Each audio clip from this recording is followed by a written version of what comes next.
Kasih karunia dan damai sejahtera dari Allah Bapa kita dan dari anaknya Tuhan Yesus Kristus menyertai kamu sekalian. Amin.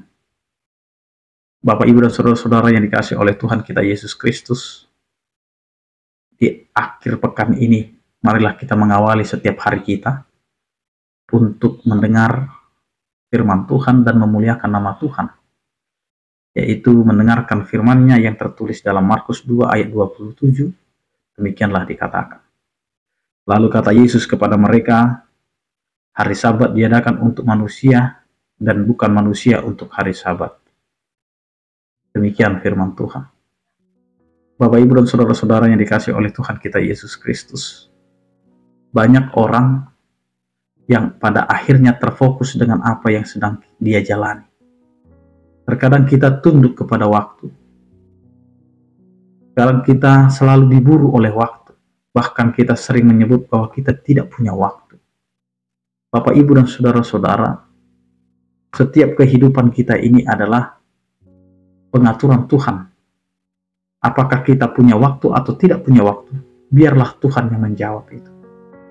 Sekarang kita hanya mempergunakan waktu itu. Apakah kita bisa mempergunakan semaksimal mungkin atau tidak? Dan ini yang sering terjadi sehingga kita adalah orang-orang yang sulit untuk mempergunakan waktu sebaik-baiknya. Sehingga kita adalah manusia pengguna waktu terburuk. Karena kita sering menghambur-hamburkan waktu kita untuk suatu hal yang tidak berguna. Bapak, Ibu, dan saudara-saudara, dan ini juga yang terjadi. Ketika Tuhan menentukan hari Sabat, bagaimana hari Sabat itu harus dikuduskan, seperti apa yang dikatakan oleh titah keempat. Namun banyak orang yang berpikir bahwa kita itu hanya melihat hari Sabatnya, tapi kita tidak melihat apa yang menjadi kebutuhan hidup menurut cinta kasih Allah. Sehingga kita sering berdebat dengan hari Sabat bahwa karena dikatakan di titah keempat, kita tidak boleh melakukan aktivitas kita. Sehingga banyak orang yang hanya memahami secara literal, tidak memahami secara apakah maksud daripada hari Sabat itu. Sehingga perdebatan demi perdebatan, bahkan di zaman Alkitab juga, itu menjadi perdebatan. Ketika Yesus bersama dengan murid-muridnya, ketika mereka menolong, ketika mereka mengobati, ketika mereka harus makan atau mengambil anggur atau memanen anggur, itu menjadi pertentangan. Karena ini hari Sabat, apakah boleh kita melakukan aktivitas kita? Tetapi apa yang mau dijawab oleh Yesus ketika banyak orang yang berprotes? Inilah jawabannya firman Tuhan kita hari ini. Hari Sabat diadakan untuk manusia dan bukan manusia untuk hari Sabat. Jadi hari Sabat ini adalah untuk mengatur kehidupan manusia. Bukan berarti manusia untuk Sabat. Karena manusia itu adalah manusia yang harus diarahkan dan diatur. Karena ketika manusia hidup ke dalam ketidakteraturan, maka manusia itu akan suka-sukanya. Tidak lagi melihat apakah ini dibutuhkan atau tidak. Itu makanya selalu dikatakan oleh firman Tuhan. Mungkin yang kamu lakukan hari ini, itu banyak sekali. Tetapi apakah semua yang kamu lakukan itu berguna? Semua perlu kamu lakukan di dalam hidup ini. Tetapi tidak semua yang kamu lakukan itu adalah berguna untuk kehidupan. Lihatlah Bapak, Ibu, dan saudara-saudara.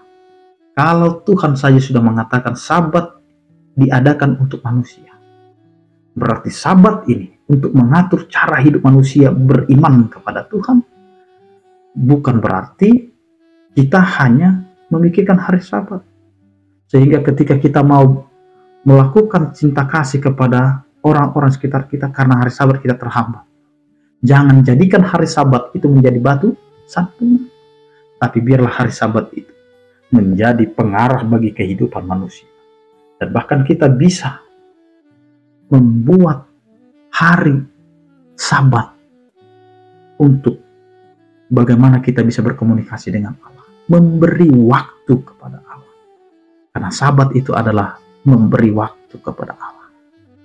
Bagaimana waktu kita yang sudah diberikan oleh Allah kepada kita, kita pakai untuk kemuliaan bagi nama Tuhan.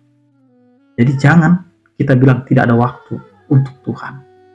Karena setiap orang yang tidak mau beribadah kepada Tuhan, berarti dia sedang menyia-nyiakan waktunya. Karena ada waktunya kita tidak akan bisa berbuat apa-apa. Dan kita tidak bisa melakukan apa-apa. Karena itu ibadah yang bersejati. Sabat yang sebenarnya adalah ketika kita bisa meluangkan saat-saat genting kita untuk berkomunikasi dengan Allah. Karena sabat adalah di mana kita mengingat hari di mana Tuhan menguduskannya. Amin. Kita berdoa. Terima kasih Tuhan, Engkau mengingatkan kami. Hari Sabat adalah hari di mana kami bisa bersekutu dengan Engkau. Agar kami bisa menyatakan setiap apa yang sedang kami rasakan, keluhkan, dan juga syukuri. Karena Engkau adalah Allah yang selalu menyediakan waktu di mana kami datang kepadamu.